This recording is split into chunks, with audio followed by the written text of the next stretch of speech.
شب گریزاں ہوگی آخر جلوائے خورشید سے، یہ چمن معمور ہوگا نغمائے توحید سے۔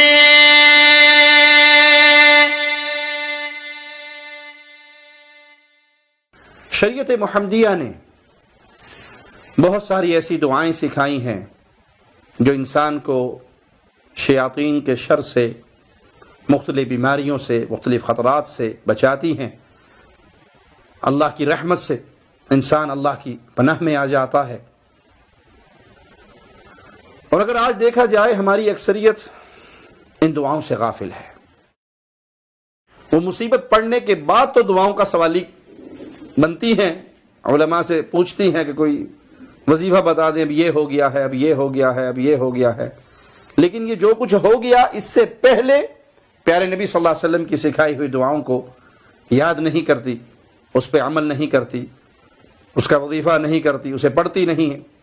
یہ ہماری اکثریت ہے، وگرنہ شریعت محمدیہ میں اتنی پیاری پیاری دعائیں ہیں کہ انسان اگر وہ پڑھ لے تو ڈھیروں برکتیں، رحمتیں اور اجر و ثواب کا ایک ڈھیر اللہ کی رحمت سے اسے مل جاتا ہے۔ آئیے پیارے نبی صلی اللہ علیہ وسلم کا فرمان سنتے ہیں جو ابو داؤد میں 5077 نمبر روایت ہے۔ پیارے نبی صلی اللہ علیہ وسلم نے فرمایا، من قال اذا اصبح لا الہ الا اللہ وحدہ لا شریک لہ لہ الملک ولہ الحمد وہو علی کل شیء قدیر، جو شخص صبح کرے اور یہ الفاظ کہہ لے، لا الہ الا اللہ، اللہ کے علاوہ کوئی معبود برحق نہیں، کوئی نہیں جس کی عبادت کی جائے، جس کی پوجا کی جائے، جس کے لیے سجدے، رکوع، نظر، نیاز، امید، بھروسے، محبت، توکل، جس کو پکارا جائے، جس سے مانگا جائے، جس کے سامنے گڑگڑایا جائے، جس کا خوف رکھا جائے، کوئی نہیں۔ لا الہ الا اللہ، الہ برحق، مکمل ہر طرح کی عبادت کا حقدار ایک اللہ ہے۔ وحدہ لا شریک لہ، تنہا ہے، یکتا ہے، نہ عیسیٰ اس کا بیٹا، نہ عزیر اس کا بیٹا، نہ محمد صلی اللہ علیہ وسلم ان کے نور میں سے نور کا ٹکڑا۔ وحدہ تنہا ہے، یکتا ہے، نہ کوئی اس میں فنا ہوا، نہ وہ کسی میں حلول کرتا ہے۔ وحدہ تنہا ہے، یکتا ہے، لا شریک لہ، اس کا کوئی شریک نہیں، کوئی پارٹنر نہیں، کوئی نہیں جو عبادت کے کروڑویں ذرے کا بھی حقدار ہو، حصے دار ہو، پارٹنر ہو اللہ کا۔ لہ الملک ولہ الحمد، بادشاہت بھی اسی کی ہے، وہی شہنشاہ ہے، ساری تعریفیں بھی اس کی ہیں۔ وہو علی کل شیء قدیر، وہ ہر چیز پہ قادر ہے، جو چاہتا ہے کرتا ہے۔ جو توحید کا یہ ترانہ صبح ہو اپنی زبان سے اس کو ادا کر لے، ملتا کیا ہے؟ آئیے پیارے نبی صلی اللہ علیہ وسلم کا فرمان، کان لہ عدل رقبۃ من ولد اسماعیل، اس کو اتنا اجر ملتا ہے گویا اس نے اولاد اسماعیل میں سے ایک غلام کو، ایک گردن کو آزاد کر دیا۔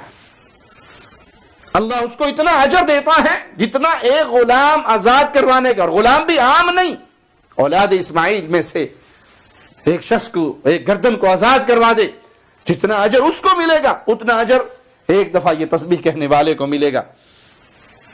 وَكُتِبَ لَهُ 10 حسنات، اس کے لیے 10 نیکیاں لکھ دی جائیں گی، اس کے 10 گناہ مٹا دیے جائیں گے، اس کے 10 درجات اللہ جنت میں اور بلند کر دے گا۔ یہ وہ مبارک دعا ہے، یہ وہ پیاری دعا ہے جو رسول اللہ صلی اللہ علیہ وسلم اپنی امت کو دے کر گئے۔ اور اس دعا کے آخر پہ آپ کی طرف سے خوشخبری کتنی عظیم ہے۔ وَكَانَ فِي حِرْزٍ مِنَ الشَّيْطَانِ حَتَّى يُمْسِي، شام ہونے تک وہ اللہ کی پناہ میں آ جاتا ہے، شیطان اس کو کوئی تکلیف نہیں پہنچا کر سکتا، شیطان اسے کوئی تکلیف نہیں دے سکتا، وہ مالک کی پناہ میں آ گیا، بچ گیا شیطان کے شر سے۔ اور اگر یہی الفاظ وہ شام کو ادا کر لے تو پھر صبح تک وہ اللہ کی پناہ میں آ جاتا ہے، شیطان کا شر اس تک نہیں پہنچ سکتا۔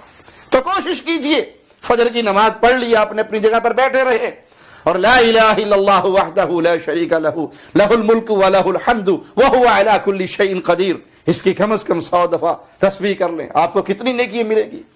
کتنے آپ کے درجے بلند ہوں گے.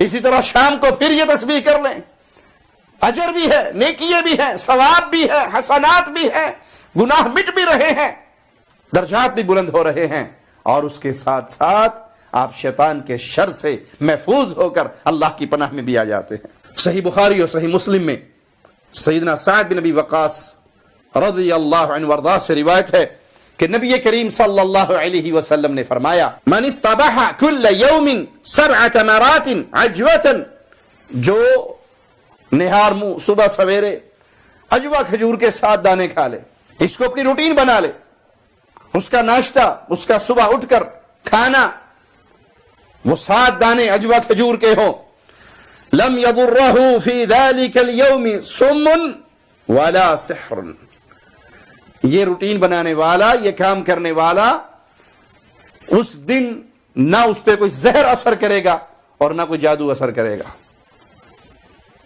یہ کھجور صحت کے لیے بھی بڑی مفید, اور عجوہ کھجور تو ماشاءاللہ تبارک اللہ, پیارے نبی صلی اللہ علیہ وسلم کی خوشخبری کہ وہ جادو اس کے شر سے بچ جائے گا. وہ زہر آلود کوئی چیز اسے کھلا بھی دی گئی تو وہ زہر اس پہ اثر نہیں کرے گا اگر وہ روزانہ صبح اٹھ کر 7 عجوہ کھجور کے دانے کھا لیتا ہے. ابو ہریرہ بیان کرتے ہیں کہ ایک شخص رسول کریم صلی اللہ علیہ وسلم کی خدمت میں حاضر ہوا اور کہنے لگا, اللہ کے نبی صلی اللہ علیہ وسلم, رات مجھے بچھو نے کاٹ لیا. تو پیارے نبی صلی اللہ علیہ وسلم نے فرمایا, اما لو قلت حين امسيت اعوذ بکلمات اللہ التامات من شر ما خلق, جب رات ہوئی تھی, شام ہوئی تھی, تو نے یہ الفاظ کیوں نہیں کہہ لیے, اعوذ بکلمات اللہ التامات من شر ما خلق, اگر یہ الفاظ تو پڑھ لیتا تو وہ تجھے کوئی نقصان نہ پہنچا سکتا. تو ان دعاؤں کو اپنی روٹین بنائیے, اپنی عادت بنائیے, صبح کے اذکار کو اپنی عادت بنائیے, شام کے اذکار کو اپنی عادت بنائیے. یہ دعائیں آپ کو زبانی یاد ہو, اپنے بچوں کو زبانی یاد کروائیں, بلکہ فجر کی نماز پڑھ کے گھر آئیں اور اپنی بیوی بچوں کے ساتھ بیٹھ جائیں. صبح کے اذکار, آج کل تو ہر کسی کی جیب میں موبائل ہے, اگر آپ کے پاس کتاب نہیں بھی ہے دعاؤں کی تو موبائل کے اندر بھی صبح شام کے اذکار کی ایپ موجود ہے. اپنے بچوں کو بھی پڑھائیں, خود بھی پڑھیں, نیکیاں بھی کمائیں, ثواب بھی اکٹھے کریں, اور شیاطین کے شر سے, جنات کے شر سے, جادو کے شر سے, حشرات کے شر سے بھی محفوظ ہو جائیں اور مالک کی پناہ میں آ جائے. اللہ ہمیں ان پیاری پیاری سنتوں پہ عمل کی توفیق عطا فرمائے. اقول قولی ھذا واستغفر اللہ لی ولکم ولسائر المسلمین. آپ کی شان شوکتوں